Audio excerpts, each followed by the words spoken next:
Welcome to Logos Media's Unspun episode number 138. I'm here with Lloyd DeYoung, and we are broadcasting on Patreon tonight because somebody had my live streaming on YouTube shut down, presumably Joe Rogan, for posting my interview with Alex Jones yesterday to my YouTube channel.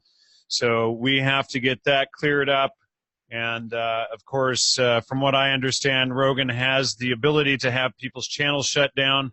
My YouTube channel has been shut down twice ever. And the first time my whole YouTube channel was shut down, this time the live streaming was shut down, both times by none other than Joe Rogan, apparently. And so, anyway, Lloyd, welcome back to the show. And if we don't get this figured out, if it's not working properly here, we will get it uploaded to YouTube as well, and hopefully get any junk edited off from the beginning of this episode. Okay, no. Well, thank you again for having me back, Jan. I appreciate it. Okay, yeah, so anywhere you'd like to start, any questions or comments based on last week's episode you want to go through? Well, yeah, let's, we do have a little bit of an outline there. Why don't we start off with a little recap of the 5 books of Islam? Okay, so yeah, that did come up in the discussions. People were asking me some questions, and that was one of the things people hoped that we could cover again. So everyone is familiar with the Islamic Quran, which is the main authority, the main religious authority within Islam. However, it doesn't stand on its own. It's not sufficient on its own. It is necessary, but not sufficient. The Quran is a small book, roughly as long as the Christian New Testament. It's about 155,000 words. However, it is supported by what is called the Sunnah. The Sunnah is essentially the life of Muhammad. So the Sunnah is made up of what's called the Hadith collections, which are short stories, little short paragraphs about the sayings and the deeds, the traditions, typically it's called, of Muhammad. So Sahih Bukhari and Sahih Muslim are the 2 most popular, or the 2 most authentic and sound collections of the stories of Muhammad. They total well over 4,000. Then we also have what is called the Sirah, or the Sirat, the life of Muhammad. So that is his official biography, which is where one finds his political actions, his life as a political and military leader is described in the Sirah. And then we also have 2 other collections of books. One would be the Tafsir, which literally means interpretation. And we would see that as exegesis, in terms of Christian exegesis, which explains, so the Tafsir collections go through different verses of the Quran and explains them, provides more detail. Not all of the collections cover all of the chapters or go into much detail. Some are very short, some are very detailed, some don't have anything about a particular verse in the Quran. Ibn Abbas, Ibn Kathir, and Ibn al-Jalalain are 3 of the most popular, most authentic, and most authoritative Tafsir collections. And then, of course, we have the Sharia. Islamic Sharia is not just the legal system, it is the entire way of life of Islam. Islam is a social system, it is a legal system, it is a system of law, a system of warfare. It covers the entire, it's a civilization. And a great deal of this is found in the Sharia, which is the codification of the life of Muhammad, the will of Allah, the will of Muhammad.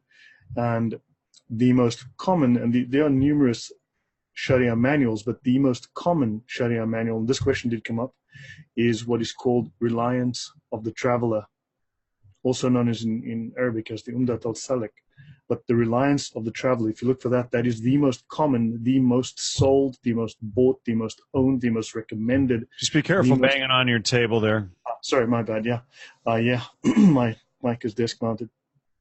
So it is the most common Sharia manual in the Sunni world. The benefit is of this book that it is a single volume as opposed to multiple volumes. It is readily available, and it is a very complete manual. Some Sharia manuals focus on narrow topics, narrow subjects. This one is a very thorough, very complete Sharia manual. So those are the books that one has to study or have available and reference when discussing Islam. All right. And sorry, and I also wanted to mention, and I forgot to say this, last week we had an extremely large amount of name calling, et cetera, at Lloyd, and nobody was providing any real counter arguments. The only two people that were polite were Bahare and Abu, and that's really it. And Abu provided some good citations that actually led to a lot more research that we're going to be presenting today. But the rest of everyone, it was a really disgusting behavior. We had quite a number of trolls creating fake accounts, name calling. I don't even want to repeat most of it, but it was really immature behavior. If you need to name call and lie and create fake accounts to make your point, you should already right there be questioning if what you're doing is in righteousness and in truth, and if you're following Logos. And if you're doing that behavior, it's clearly not. And so, please, everyone, let's, act like mature adults and not behave like children in the sandbox, name calling, etc. This is not the place for that. So, my apologies to Lloyd for, people's behavior last week. And reading all of that stuff. It's just been atrocious. But anyway, let's get into the claim that the Saudis are Jewish and they're spreading false Islam. Okay, sorry, there was significant lag there. The signal was very poor there for a while. The last thing I heard you say was Jewish and spreading false Islam. Yeah, just our first point there. Let's talk about the claim that the Saudis are Jewish and they're spreading false Islam. Okay. Now, on that point, there were significant comments made by people in the YouTube comments, Facebook comments that, these sources are false. Well, these are the only sources that are available. At one point, I quoted a single verse, but I got it from 16 different Qurans, 16 major Quran editions, and I was told that these are all false. Now, these Qurans are being sold. If they're false, why is there a complaint or such an outcry with me reading from them, as opposed to people complaining about these publishers printing what are supposedly false Qurans, which are spreading falsehoods? So claims like this were very, very common. If Saudi is Jewish, who knows? Hey, I don't know. And I was told that they're spreading false Islam. Well, if they are, why is there concern with me quoting from the text that they put out, rather than people complaining about the fact that these publishers and these authors are writing fake Islam, fake Qurans, and spreading false Qurans and spreading false Islam? These claims, I don't think they stand up, but there were these really ridiculous defenses that just made no sense. And we just lost you there, Lloyd. I just lost your signal.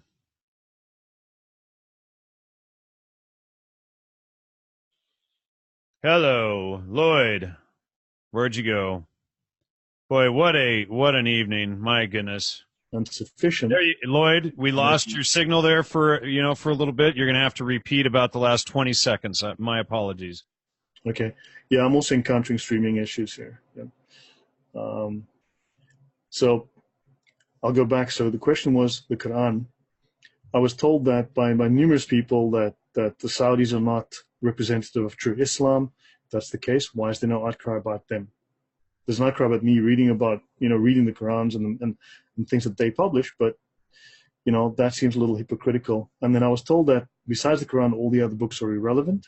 If that is the case, where in the Quran is the procedure for the 5 daily prayers, which is one of the pillars of Islam?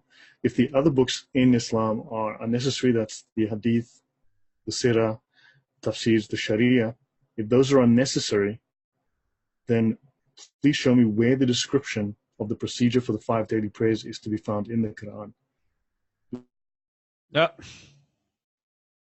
Just lost you again. And then also I was told that, we just it's lost you again for a few seconds, about 5 or 7 seconds. Boy, what a tough evening tonight. Yes. Yeah. I just mentioned again, where are the 5 daily prayers in the Quran if the other books are supposedly irrelevant? I was told the Sharia is irrelevant. I was told so many things are just not important. So, that only the Quran. So then why are these books being printed? And if they're relevant, why is there no outcry about these books that are supposedly irrelevant? I just lost you again, Lloyd. And well, if there is no orthodoxy, who's to say that anyone is Lloyd, doing this? I just lost you again for like 5 seconds. We're having real technical trouble tonight with signal and whatnot. Should I maybe? I mean, it would take me a while take me about a minute to reboot and get everything set up again. If I were to do that, I mean, that might be an option. You can try rebooting, and I'll be right here for when you get back if you want to do that really fast, and I'll just sit here and talk to the audience. We've got 6 or 7 people in there right now, apparently. Okay. Well, I'm sorry about these technical issues as well. Let me try that. All right. And sorry, everybody. We'll see you back here in a minute or two. I'm on SSD, so it should come back up quickly. Thanks. Yep.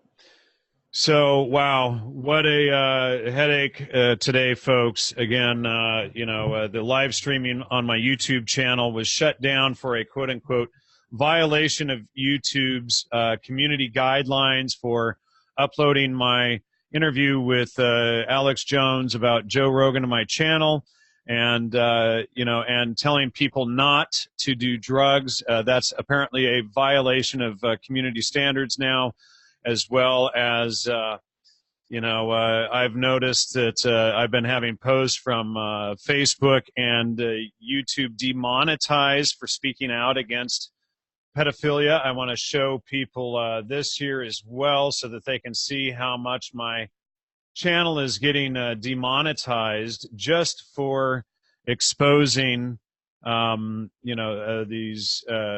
pedophilia stuff. But just so people can see here, these are shows that have been demonetized here. So Adam Green demonetized, Michelle Cretella on exposing the transgender movement, demonetized, Noah Church about internet porn, demonetized, about abortion culture, demonetized, and DeJong's last show last week, demonetized, and then my AJ interview removed for inappropriate content. This is no joke, folks. They are actually censoring this stuff. And if we scroll down here, we can see that the Hands Up show with Bob Schlanker exposing pedophilia, demonetized. My interview with Mark Janssen, demonetized for exposing the transsexual agenda behind that. This is the kind of stuff that's going on. The episode about 9/11, demonetized. Even the episode about the Trivium method, demonetized. Confirmed by a manual review, the Trivium method is worthy of getting things demonetized. Can you point your camera down there? There you go. Great. And so, this is the kind of stuff that's going on. Welcome back again. Hopefully, things are going to go a little bit better here. Your lighting seems a little bit off now. I don't know if you changed something there. But I'm not sure it is. All right. It's still the same, but... Yeah. All right. So let's just continue on. I appreciate you rebooting. It seems to be better so far. And anyway, it says Poland is not great for internet access. Yes, Lloyd is in Warsaw, Poland. So we're just working with it. Last week we didn't have any problems during the live show. But anyway, here we go again. So let's we had see. A Skype connection earlier that was perfect. What's that? What did you say? Skype connection earlier that was perfect. Yeah, we did, and if we have to, Skype is just a problem because we can't have it side by side. So apparently, and James is asking if my YouTube channel, No More YouTube, apparently unless I can get this ding against my account undone, my YouTube live streaming is off for the next 90 days. So whomever did that, thanks a lot. It's the utmost cowardice, and it's just absolutely ridiculous. It looks like we have at least 7 people in there now watching live, etc. I don't like the view in here either. I can't make the stream screen any larger either. But anyway, let's keep going. Where in the Quran are the procedures for the 5 daily prayers? Yeah, I think that's a valid question, because many people told me in the debates online that that the Quran is the only necessary book. The others were essentially irrelevant. So if it is all that is needed, that should be an easy thing to quote. Now, not one person has done so yet, but I hope I will get that answer. Also, I was told that everything is a matter of opinion. Well, if that's so, then where's the orthodoxy? How can any one person say that his view is correct and any other person is wrong if there is no single orthodoxy? It's just a matter of opinion. Okay, so it's just those things I thought that were relevant to raise. And was there anything that you wanted to kick off with, or anything that you felt was important based on audience feedback before I continue? Oh, goodness. Well, I mean, why don't we address Lars's comments from last week? And okay, so Bahare was perfectly respectable. Abu was respectable. Lars got respectable hours later, and why don't we address Lars's comments if you have those handy?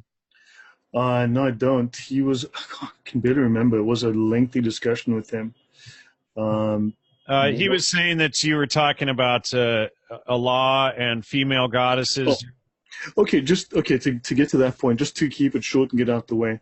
So Allah means the God. It is a descriptor. It is a generic term. It is not a specific name. So Allah, within that region, that part of the world, was the Nabatean God. Right? So people would say that that particular God of that village was the Allah for that village, the God for that village.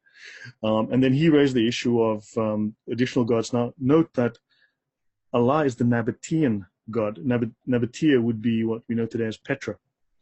And Allah had a wife, Allat. That was the female counterpart. And so that is the feminine form of Allah. And of course, they had 2 daughters, Al-Manat and Al-Uzza. So just something that people might want to note. And they actually found in Quran 53, verses 19 and 20. And those are also known as the satanic verses. You might remember Salman Rushdie was, a couple of decades ago, there was a death fatwa given to Salman Rushdie over his book, The Satanic Verses. But that's a separate issue. I don't want to get involved into that discussion now.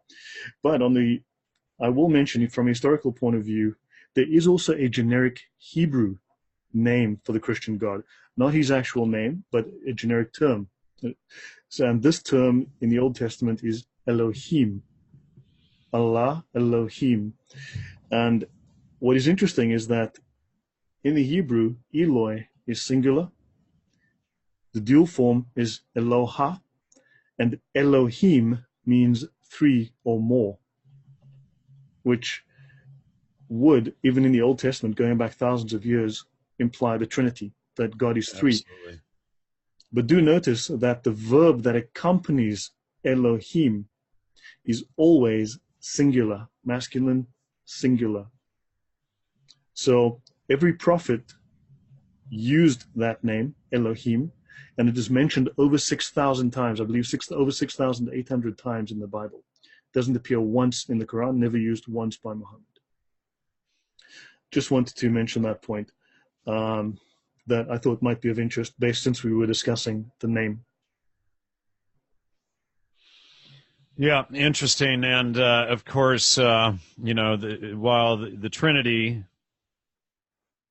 the Holy Trinity is not supported in Islam, they ironically do teach the trivium in mosques, and the trivium, as I've discussed often, is the Holy Trinity. And it should lead one to Logos. But if you don't have access to the text to understand what Logos is, you're going to, not be able to figure this stuff out, I think. Is that correct? I think fair enough. Don't forget that we, from a Western point of view, from a Christian point of view, one is allowed, the Bible is self-contained. One can read it. I don't want to make a religious discussion, but just make a distinction here in that you're allowed to do exegesis with the Bible. This is discouraged within Islam. This is actually, now that you've mentioned it, I can actually get the textual references, but but this is discouraged within Islam. You notice there was always the appeals to authority in the discussions. You need to get a scholar. You need to ask a scholar. You need to get a scholar. You need to check with a scholar. Wasn't that the constant? One of the major attacks from last week's show was we needed to have a proper scholar on to discuss Islam. Whereas, we can go through and discuss the Bible point by point, line by line, and we don't need to be an expert to do so. We can read what it says. We can look in Strong's Concordance and look up the meanings of words. We can go into John 1:1 and look up the word and realize that it's logos, which is where we get reason and logic and understanding from, etc. And the word or logos is God. Right. So there are differences within the way that the Quran is approached, or the religion's approached within Islam and within Christian doctrine. So I just wanted to make that point without. In fact, I mean, I prefer to talk about things when I've done some preparation, so I can go straight to the references. But yeah, there was the constant refrain: "You need a scholar. You need a scholar. You need a scholar," and that's very different from the way that we typically approach things. Okay. So some of the things I wanted to talk about, I think that you mentioned, was talking about jihad. Well, what? Why don't we get into, how many times is Jesus mentioned in the Bible versus Muhammad? Okay, so yeah, last week we discussed this briefly.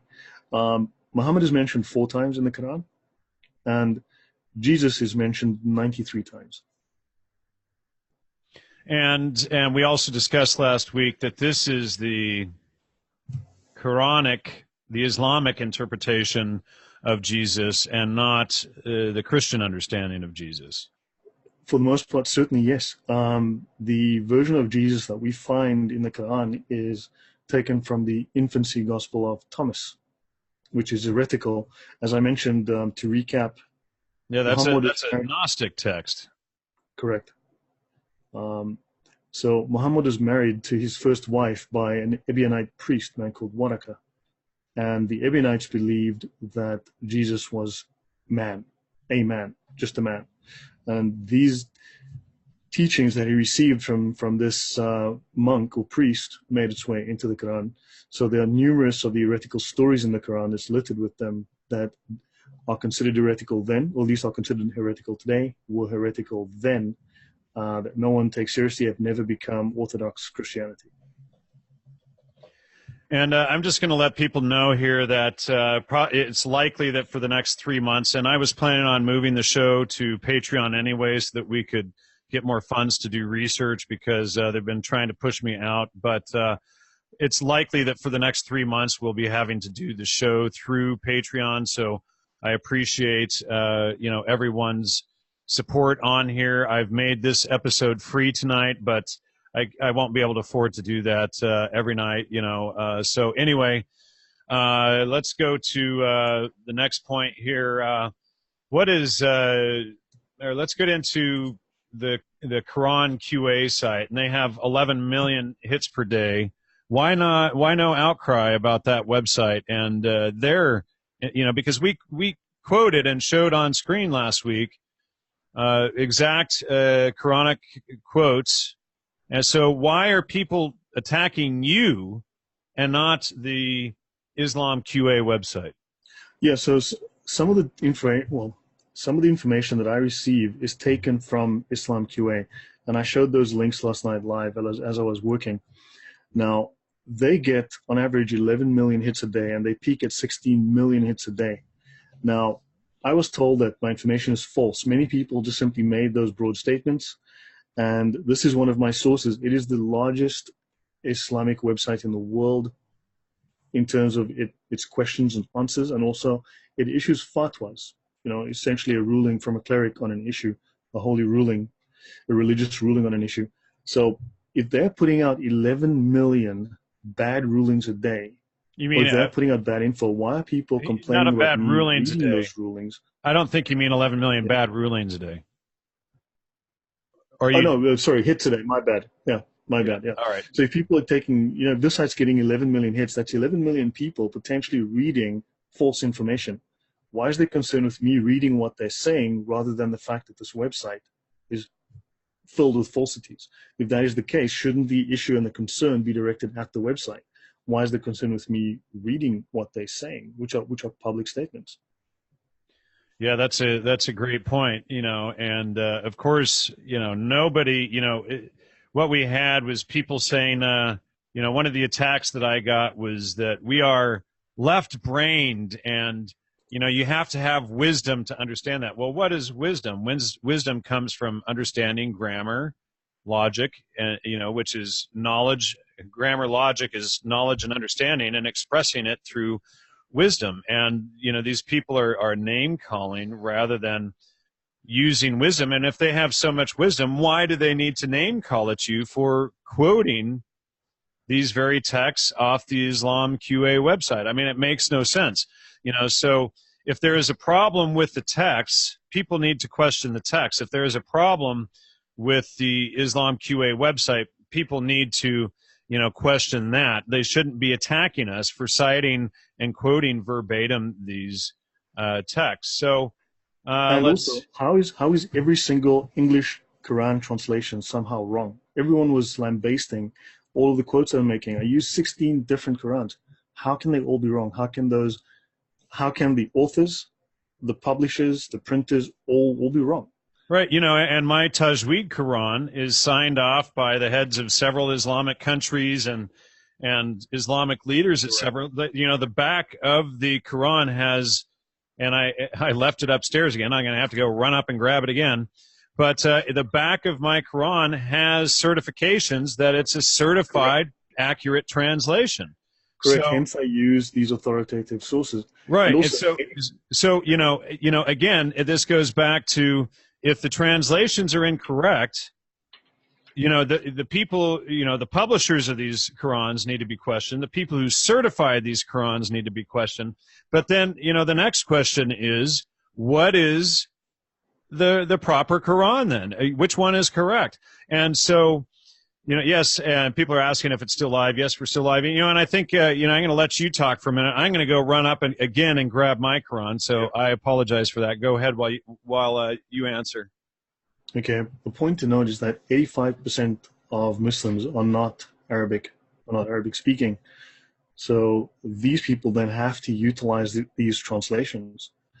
So if this is the case, why was there such a complaint with me reading from, and I used 16 different translations. At one point in one of the discussions on YouTube, I quoted from 16 different Qurans, the same verse. And the person I was speaking with did not accept that. Now, why would that be the case?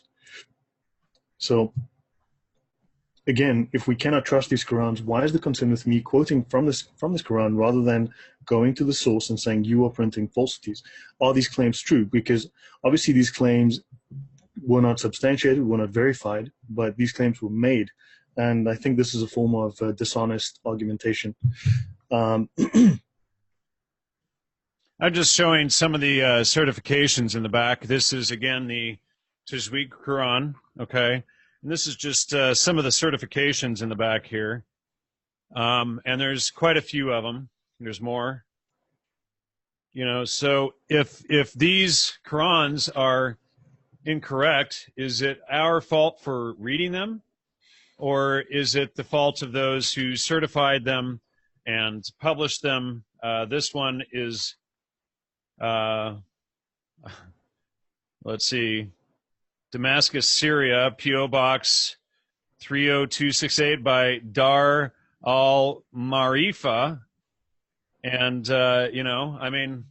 here's the certifications that this is a valid translation of the Quran. So why is there a problem if we are reading directly from these official certified translations? And again, every page in this Quran has the transliteration on this side here, and then the Arabic on this side with the English all down this side here. Sorry, the light there. Yeah. But you can see the English, the Arabic, and then the transliteration there. And then it's even got the breakdown of how to pronounce the Arabic there. Yeah. So I thought so these were just to answer some of the things that were said over the last week, and I think these are relevant. Also, I did ask someone questions some of the sources I was using, and I said, so which source would you, in terms of, this was the Sharia manual again, I said, which one would you utilize? I'm using the most common one in the Sunni Islamic world. This is the most commonly available, the one that most people have. And he then sent me a link to 61 different books. And so I asked him which one. He hasn't replied. So he says, yeah, why don't you use these? And these are 61 different books, and I don't know which one. So, you know, so yeah, we're using those that are commonly available, that are authoritative, and not some obscure text. Okay, so I think, did we answer that, Jan? Yeah, let's see here. Let's see. Why don't we go into jihad and the definitions? Okay, so this is a very, very common contentious issue. Are you able to see my screen? I need to share my screen, right? Can I do that for a minute? Hit the green button down there on the bottom. Okay, so that's the main screen. I'm going to share. Okay, so just for a minute. Okay, okay. There you go. See that? Right. I'm going to, okay, this is a common meme I found this on Facebook. Okay, someone I know posted this today, and this is, what is jihad? The word jihad does not translate to holy war, but originates with the root jahada, which means to strive or struggle. So I want to discuss some of the typical, shall we say, propaganda that is pushed. Now, I did state that jihad, that Islam is divided into two obligations: fard ayn, personal obligation, and fard kifaya, communal obligation. We will get into that in a little bit more detail in a minute. Jihad is fard kifaya, a communal obligation. It must always be pursued by a small minority. Okay, so this says strive or struggle. Okay, there's talk of the lesser jihad and the greater jihad. Okay, the lesser or combative jihad is the act of fighting in defense for freedom of religion and basic human rights, while the greater or spiritual jihad is striving against one's ego and lower desires. So this is a fairly common meme. This is a fairly common definition that is passed around. Let us have a look. So I went to these 1, 2, 3, 4, 5, 6, 7, 8. So these are definitions taken from 7 different lexicons, Arabic, English lexicons. So I want to go through that now. So notice here, jihad, war against the infidels, war. Okay, that differs already from this first definition. Let's have a look at another one. War against unbelievers and the like. Let's take a look at another lexicon. To wage holy war against the infidels. Let's look at another one. Holy war against the infidels as a religious duty from a military point of view. To wage a holy war against unbelievers. Going forth to fight in the holy war. Strove, fought against, waged war against. Holy war, jihad. Does that make that clear? These are sourced from some of the most authoritative English Arabic lexicons, and it seems that the authors who wrote these lexicons and distribute them around the world didn't get the memo that jihad is. You want to exit full screen if you're done there? Okay, I'll stop there for a moment, yeah. Now, what I want to do here is show the Oxford English Dictionary here on screen, jihad, just so people can see this. A religious war of Muslims against unbelievers in Islam, inculcated as a duty by the Quran and traditions, okay?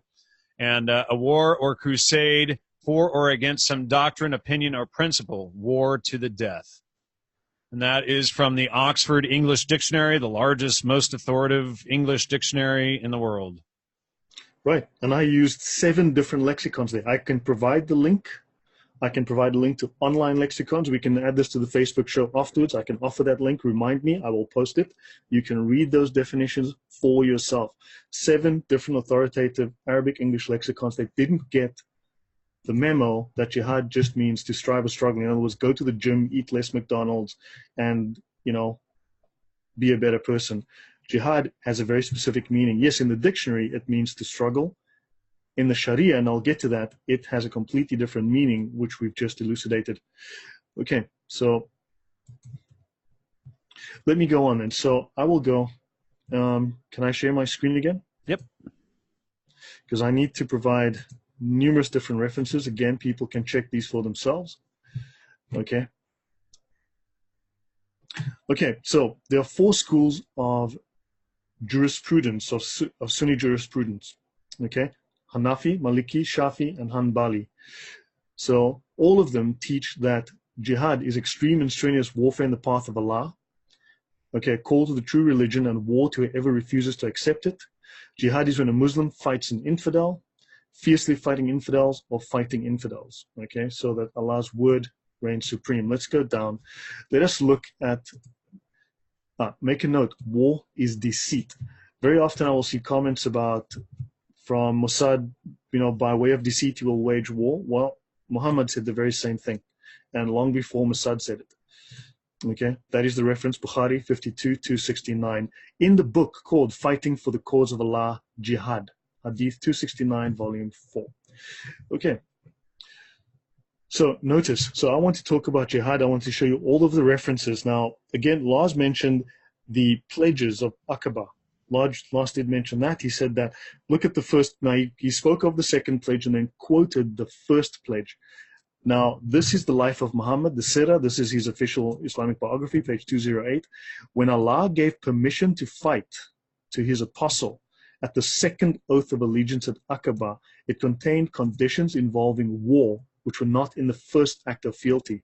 Muhammad's followers bound themselves to wage war against all and sundry for Allah and his apostle. He promised them for faithful service the reward of paradise. Make a note of that. That comes straight out of, these words can never be changed. This is what it is. The second pledge is about war against all and sundry. Now, Tafsir Jalalain, one of the authoritative tafsirs, notice this. Do the people of the towns, the deniers, feel secure from the coming of our might, our chastisement upon them at night while they are sleeping, unaware of it? Other quotes, if non-Muslims submit to conversion or subjugation, this call, dawah, can be pursued peacefully. If they do not, Muslims are obliged to wage war against them. In Islam, peace requires that non-Muslims submit to the call of Islam, either by converting, by accepting the status of a religious minority, a dhimmi. A dhimmi is actually a semi-slave, and paying the imposed poll tax. It is actually tribute, called jizya. World peace, the final stage of the dawah, is reached only with the conversion or submission of all of mankind to Islam. That is Islamic peace when the entire world. This is Bassam Tibi, War and Peace in Islam, 1998. That's page 130. So now let me go through. This is from the Reliance of the Traveler. I will quote a different Sharia manual later, a Hanafi Sharia manual, which says precisely the same thing. Fighting for the cause of Allah, Jihad, chapter 9. Jihad means to wage war against non-Muslims and is derived from the word mujahada, signifying warfare to establish the religion.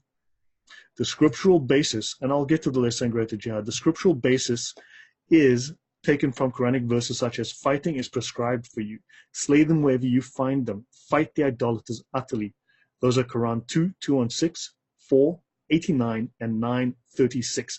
And such hadiths as the one related by Bukhari and Muslim that says, I've been commanded to fight the people until they testify that there's no God but Allah and Muhammad is the messenger of Allah. It says here in the Sharia that jihad is obligatory.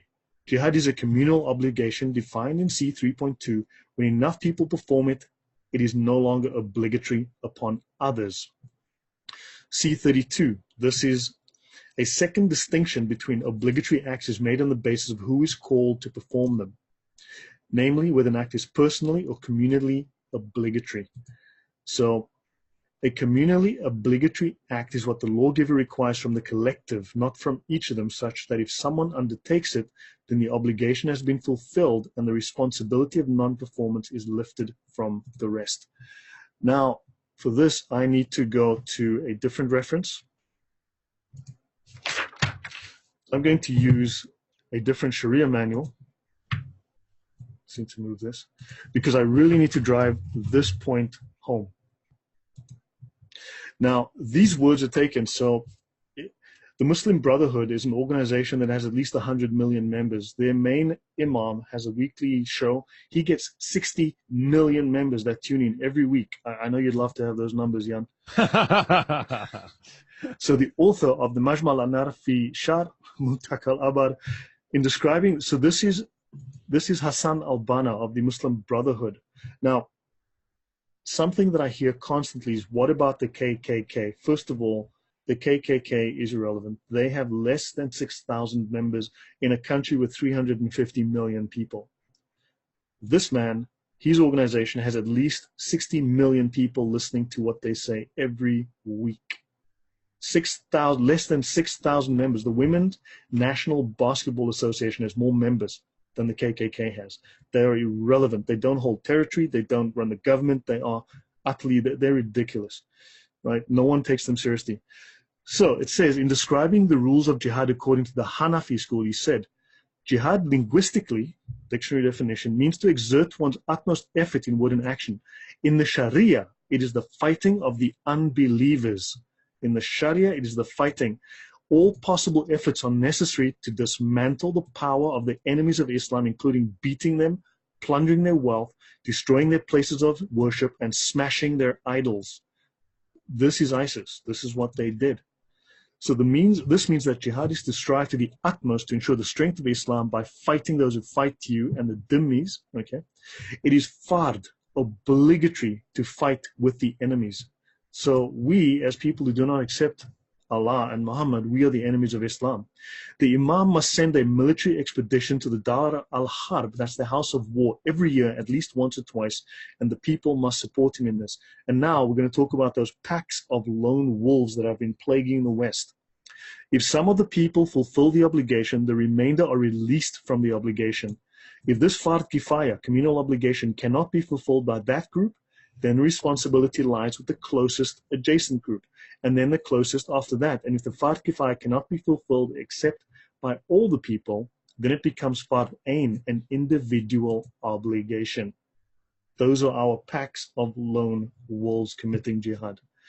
If the enemy conquers any territory of Islam or any regions of it, it becomes fard ain. Okay, and the woman and the slave shall go forth without the permission of the husband or master. In the same way, the child shall go forth without the permission of the parents.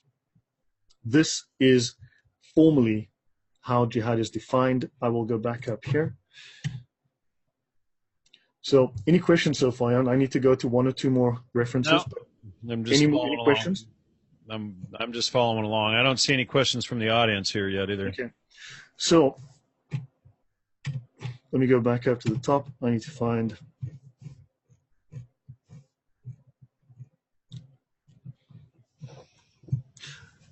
So let's have a look. What are the objectives of jihad? This is from the Reliance of the Traveler. So we just looked at the Hanafi manual. Now we're looking at the Shafi Sharia manual. The Caliph makes war upon Jews, Christians, and Zoroastrians, provided he has first invited them to enter Islam in faith and practice. Highlight those just to help the audience see it.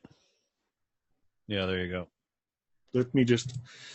The Caliph makes war upon Jews, Christians, and Zoroastrians. In other words, they ask you to become Muslim, and if you say no, then they make war on you. Fight those who do not believe in Allah on the last day, and who forbid not what Allah and His Messenger have forbidden, who do not practice the religion of truth. It says here, just fight them because they don't practice Islam. The poll tax is tribute. Okay? So those are some of the references that I needed to mention. Okay, now I will need to find another reference. So let us go back to the Hanafi manual. Okay, these are some of this is what was quoted by Hassan al-Banna. Many Muslims today mistakenly believe that fighting the enemy is jihad asghar, a lesser jihad, and that fighting one's ego is jihad akbar, a greater jihad. And what he tells us is the following is quoted as proof. We have returned from the lesser jihad to embark on the greater jihad. Okay? And it says the greater jihad is the one against one's ego. Now, the greater jihad is overcoming your inhibition to kill. The lesser jihad is going out to kill. So the narration is used by some to lessen the importance of fighting. Okay? But this narration is not a Sahih tradition or sound tradition. It is a weak tradition. Okay? Al-Bayhaqi transmitted it with a weak chain of narrators. So it is not a sound tradition. It cannot stand on its own. There is no supporting evidence for it. It is supported to soften the message to the masses. It says, well, actually, it's a, no, but this statement cannot stand on its own because it is a weak hadith. It is a weak chain of narration. It is unable to stand on its own. Then there's one more thing. So I'll move over because I really want to demonstrate now. If you go to the hadith collections, these are the major hadith collections. Bukhari, okay? Bukhari wrote us a hadith collection, military expeditions led by the Prophet, okay? Let's have a look here. This is Muslim, the second most authoritative. This is sunnah.com. You can find this yourself, okay? The book of jihad and expeditions. And again, if the Islamic sources are wrong, blame them. Don't attack then Islam Lloyd is wrong. for quoting them. And all of this is about warfare. None of it is about eating more salads, going to the gym, or being nicer to people. Not one. Okay? Eating more salads. Okay? Again, we have your jihad. Okay? All of these, and you can go through these, are about warfare. All of these are about fighting. And of course, we have Sunan Abu Dawud as well. So the four of the major collections, hadith collections, are Kitab al-Jihad, is all about jihad. Jihad, if you read through these, you will find that it is about fighting. And I quoted the Sharia showing that jihad is very much about fighting. So I have to ask if, is that definition that I put up on screen earlier, is this correct? Obviously not, no. I mean, that's definitely a simplified, watered-down version for, people to absorb in other countries who haven't read these texts. And when you bring them up, they'll attack you for it. That seems to be the main force behind that jihad. Correct. Also, notice in Islam there is a distinction. Not equal of those believers who sit at home and receive no hurt. Okay, to those who strive and fight in the cause of Allah with their goods and their persons. Allah hath granted a higher grade to those who strive and fight. Okay, now also we need to know about verse 9:5 in these chapter 9, is the last full chapter of the Quran. It is called At-Tawbah, which means the ultimatum. And 9:5, and in fact chapter 9 is the most violent chapter of the Quran. When the sacred months have passed, slay the idolaters wherever you find them, take them captive and besiege them. Okay, I've been commanded to fight the people. Okay, and notice now, this is from the Tafsir Ibn Kathir.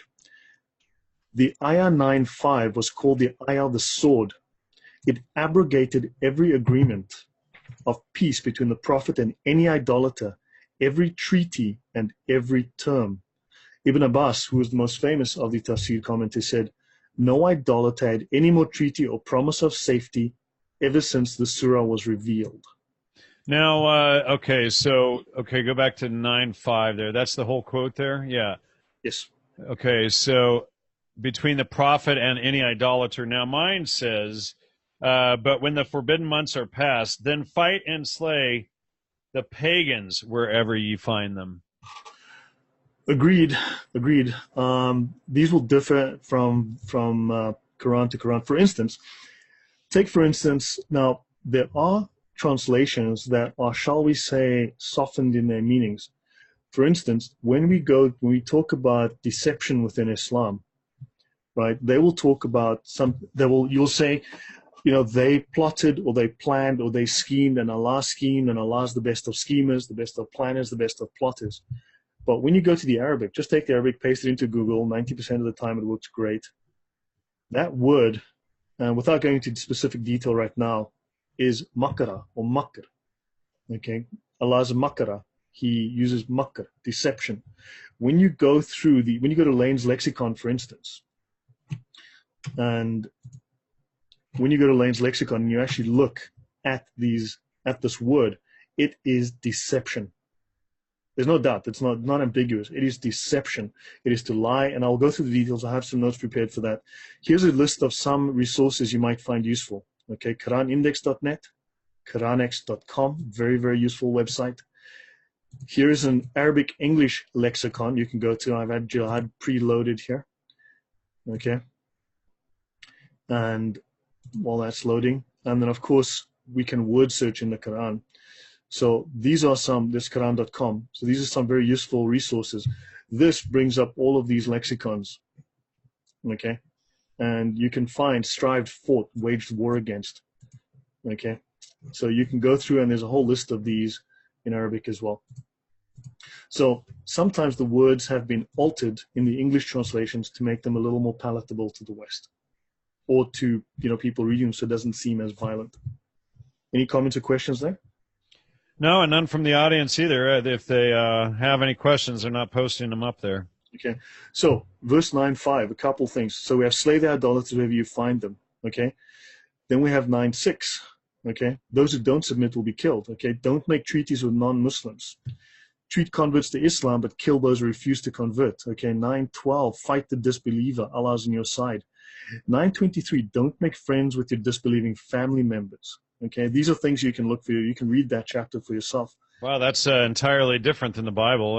The Bible says if your wife is a non-believer, your belief can, I forget the quote exactly, but your belief can help her through or whatever. And good grief. Right, all right. Right. So there are some significant. So there's some. Okay, on 9:30. Fighting the Jews and Christians is legislated. This is Tafsir Ibn Kathir on verse 9:30. Okay?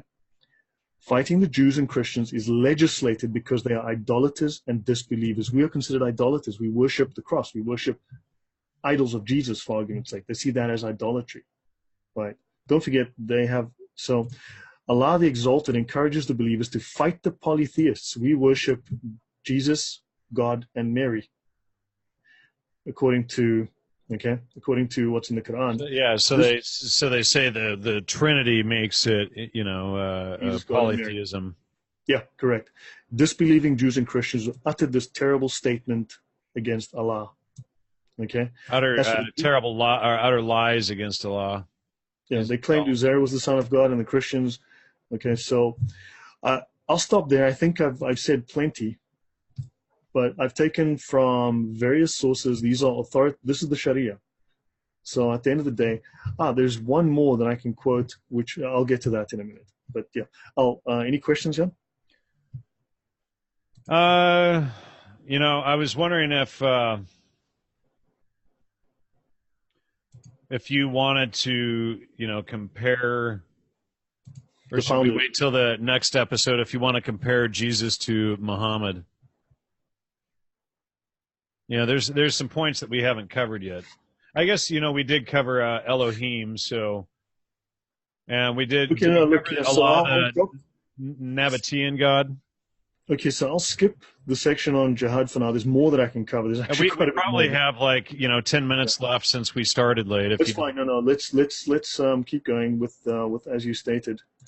But you're right. I think I've made that point, and there's more if I need to do that. Okay. Yep.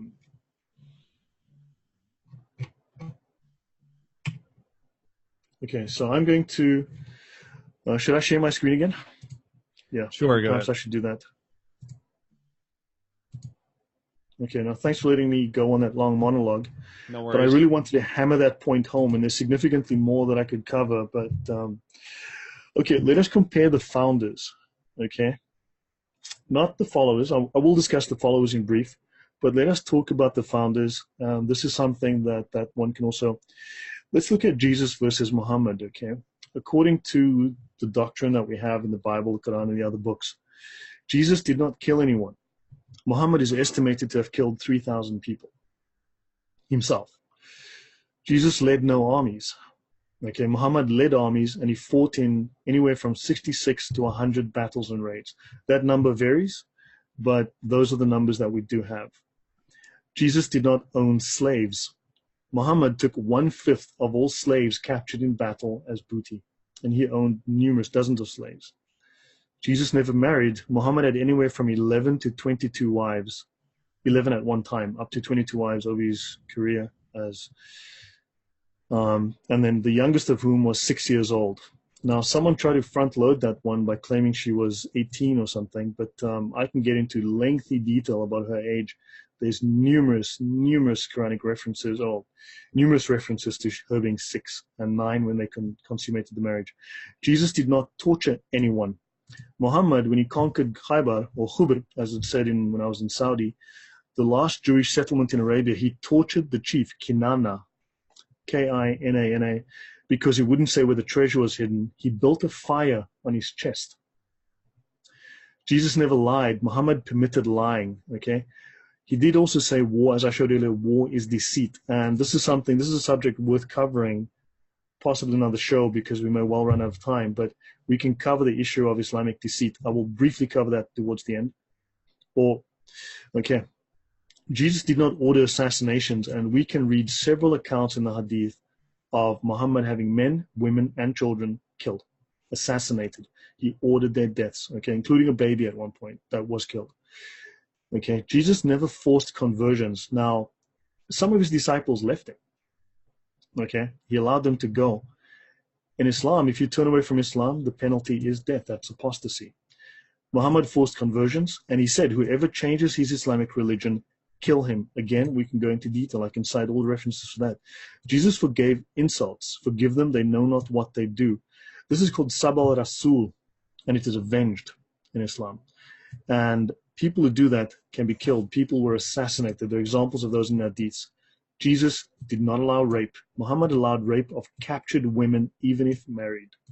I had a lengthy discussion with someone last week about that very thing. It was a huge debate. No apostle was a governor or a general. The caliphs were all governors and generals, and all went to war and killed people. Jesus said God is the Father. Muhammad said this is blasphemy. You are Allah's slave. God is not your father. Jesus said we are children of God. Muhammad said Allah cannot have a wife. This is blasphemy. Jesus said we are made in the image of God, and here Allah has no image. And we know what happened at Charlie Hebdo for publishing images of just Muhammad, never mind images of Allah. Jesus said we have a personal relationship with God. In Islam, that is not the case. That is blasphemy. In the first 300 years of Christianity, Christians were fed to lions. In the first 300 years of Islam, they conquered from Arabia to Paris. And then Jesus died on the cross. Repentance leads to salvation. And for Muhammad, this was the crime of shirk, the unforgivable sin. Okay? So, now, oddly enough, Allah claims to have no partners, but He's the only eternal one, yet He has these eternal tablets from which the Quran was taken, right, and given to Muhammad, these eternal tablets that exist in heaven with Him. But also, if you remove Muhammad from Islam, you're only left with 14% of the original text. Muhammad constitutes 86% of the text. And I want to do one more thing, since I did mention, again, these are opportunities for us to continue in detail at another point, but I will show one more thing. There are 6 forms in terms of the doctrine of Islam, for sacred lying, which is this here. There's taqiyya, okay, which is Shia, but it's called mudrat for the Sunnis, tactical deceit for the purposes of spreading Islam. Kitman, tawriya, taysir, darura. These 3 are probably the most common. Deceit by ambiguity. Taysir is ease and necessity. Taysir and darura. Ease, in other words, you can forego all of the tenets of Islam. You can not observe all of the tenets of Sharia just so that you can get along. Deceit through necessity and muruna. So there are 6 different forms. Okay, I'll pause there. Anything from you, Jan? No.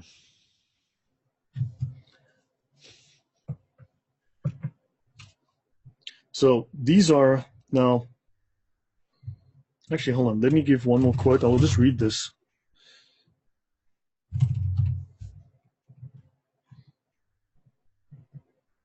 Another Okay. point, just really quickly, the comparison between Jesus' apostles and the apostles of Muhammad. Why don't you mention that really quick? Well, Jesus raised someone from the dead. Muhammad did precisely the opposite. And all of Jesus' apostles were killed, and all of Muhammad's apostles were killers. Correct. I mean, let's have a look at the. So finally, from me, now obviously, a lot of what I've said here can be expanded in detail, and I can go into length with those things. But I wanted to raise these issues for people to consider. But let's consider Abu Bakr, the first caliph. Some accounts say he died of sickness. Other accounts say he was poisoned. Okay, these are the first four rightly guided caliphs, the Rashidun caliphs. Umar ibn Khattab, he was killed by a Persian slave. He was stabbed 6 times while praying. Ali ibn Abi Talib, he was assassinated. Okay, he was stabbed to death in 661 after a siege. Okay, this is Muhammad's son, Ali. Then we have, there's Abu Bakr, Umar, Uthman. Uthman, he's the one who collected, he was stabbed to death after a siege, So he's the one who collected all of the Qurans together that were extant. He then had it rewritten, redistributed, and destroyed all of the previous texts. But that's an interesting discussion on its own. So Abu Bakr possibly poisoned, according to some accounts. Umar ibn Khattab killed by a Persian slave, stabbed. Uthman, stabbed to death after a siege. Ali, assassinated in 661. And Aisha, Muhammad's wife, she fought Ali. She captured Basra with her army. She executed 640 people and she tortured the governor. Ali defeated Aisha at the Battle of the Camel. 10,000 Muslims died. She died apparently at 67 on 16 July 678. Reports say she may have been killed by a man called Muawiyah, who then succeeded Ali. This is the fate of the people closest to Muhammad, of his followers. I mean, these were all violent deaths, or potentially violent deaths. So it's a very, very different example when we compare those two. And I mean, this is something, again, that merits deeper investigation. Indeed it does. Have we, somebody points out Jesus' apostles needed constant reminder of their faith. And, but they weren't killed for, like Peter, for example, you'll betray me 3 times by the cock's crow, They were human, but I mean, these people led armies. They killed thousands. They died violent deaths. So how, if we consider these definitions, is this a religion of peace? And it says in the definitions I gave, it is peace when the entire world submits to Islam. And right. And it's not peace by everyone living and seeking truth as God or Logos. It's peace through submission to the Quran and to Islam, and not, it's entirely it's the antithesis, really, of Christianity and peace through truth. Correct. That is a very, very different approach to. So how can it be the same now? How could it be the same God? How can Allah be the same as Yahweh? There is no comparison, no difference. There's no similarity. I think no similarity. Yeah. So there's a huge difference between the two. So last week, I'm trying not to get too, shall we say, too deep and scholarly yet now. Now that I've covered essentially all the topics and I've introduced everything that I think is relevant, obviously some of these can be expanded. One can talk in depth about the behavior of Muhammad, right? One can talk about women. One can talk about Islamic deception, the Makr and Makara. And I can even go deeper into the whole aspect of jihad. But I hope that I've made my point. And if there's any questions, I'd love to hear from everyone. And, and speaking of questions, Abu was polite as the debate went on. We appreciate cordial, polite discussion. I don't want to see any more name calling. Anybody who's in the comments when I post this up to YouTube, if they're name calling, etc., I will just ban them. Most of those were troll accounts. Again, if you folks need to hide behind a troll account to make your point, maybe you should consider the validity of your argument before you do so. So, again, it's if Christianity is about living in truth, then why are people, name calling, lying, spinning attacks against you and myself, for that matter, calling you, Christian Zionist, Jewish Zionist, chimp, monkey, idiot, stupid, all of this stuff. Yeah. And repeatedly, nobody could post real and cogent arguments. So, we want to see cogent, cited arguments, challenge the information, don't attack the messenger. We've been putting out the Trivium method for over 9 years. I expect the audience to use citations and actual support. I don't care about your opinions or what you think. If you cannot back your argument with facts and citations, please do not put it forth. Yeah. Let me answer one other question that came up. Someone posted, but the best deed in Islam, okay? And they quoted, what is the best deed? He replied, to offer prayers at their fixed times. Someone posted that. Now, if you go, what is next in goodness? To be good and dutiful to your parents, because he left that part out. And of course, he left out the third one. I further asked, what is next in goodness? He replied, to participate in jihad in Allah's cause. Sahih Bukhari 2782. That's book 56, hadith 1. So one needs to ask, and in fact, you can find there's other hadith, Bukhari 2784. We consider jihad as the best deed. Should we not fight in Allah's cause? Okay, so people are doing partial posts. They're taking a partial quote, straw man arguments, and then they are posting that as a complete argument. It is not. So, for instance, Imam Ghazali is considered the most famous Muslim theologian and philosopher of all time after Muhammad, and he talks about deception to attain goals and prosperity. This is in the Sharia. This is in the Sharia, Islamic sacred law. Speaking is a means to achieve objectives. If a praiseworthy aim is attainable through both telling the truth and lying, it is unlawful to accomplish it through lying. But when it is possible to achieve such an aim by lying, but not by telling the truth, it is permissible to lie if attaining the goal is permissible. You can lie if that will keep you from evil or if it will result in prosperity. That's in the Sharia. And in Christianity, in John 8:44, and I can pull that up here. Let me just pull that up just to show people. John 8:44. All right, here we go. Let me pull this over and share that. All right, and this is about lying. You belong to your father, the devil, and you want to carry out the desires of your father. He was a murderer from the beginning and has never stood for truth, since there is no truth in him. Whenever he tells a lie, he speaks in character, because he is a liar and the father of lies. So in Christianity, lying is Satanism and of the devil. So, it's significantly different, and the New Testament reiterates this. I think this is something that's worth exploring in depth. Go ahead. Yeah, no, this is something definitely. This is definitely something worth exploring in depth. I wanted to introduce, because last week I introduced the subjects I wanted to discuss. This week I think I've completed that, so that except for talking about women, I'm going to do one last thing. You guys see my screen here? Yep. Now, the Quran often translates this word to schemed or plot or plan. And they, the disbelievers, schemed, and Allah schemed against them. Quran 3:54. And Allah is the best of schemers. The Arabic word here for scheme or plot or plan is makara, and literally means deceit. Now, if we go look online, it says here, to practice deceit, guile, or circumvention, desiring to do another a foul and an abominable or an evil action, clandestinely or without their knowing. So if makr is the actual word that should replace this word schemed, why was it changed? why aren't they just quoting the original Arabic word?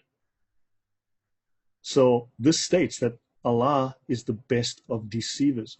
I mean, that is one needs to think about that.